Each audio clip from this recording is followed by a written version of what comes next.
après notre concert à Attar, il y avait un jeune homme qui nous a approché, qui a dit qu'il était en larmes.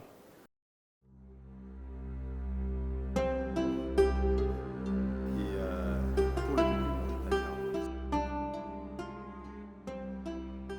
le public mauritanien. Je voudrais que le public mauritanien retienne qu'une seule chose. La musique, que ce soit la musique traditionnelle mauritanienne ou la musique classique européenne qu'on apporte, la musique part de l'émotion. Ça, c'est la chose la plus importante, c'est d'exprimer nos émotions.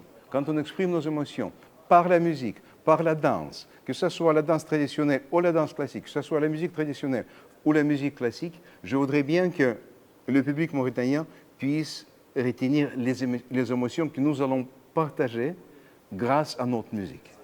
Et lorsque nous sommes allés à Attar, il y avait un groupe de la musique traditionnelle mauritanienne que nous avions écouté. Il y a énormément d'émotions avec des instruments traditionnels mauritaniens. Et ça nous a beaucoup appris et ça nous a profondément émus et touchés. D'ailleurs, ces visites-là, comme c'est la deuxième visite.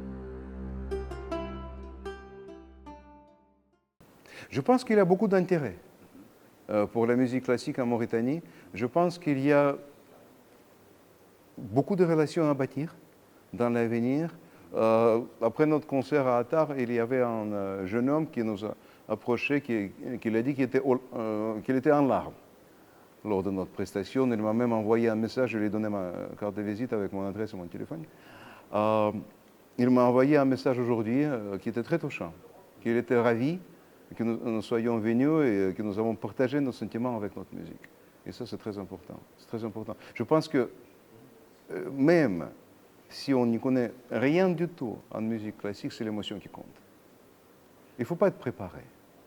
Il faut surtout penser que pour écouter de la musique classique, il faut s'y connaître. Non, il faut juste ouvrir grand ses oreilles et écouter.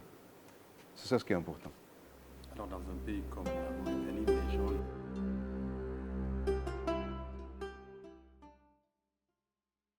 Quand on est curieux, allez sur Internet, lisez sur des compositeurs, les histoires.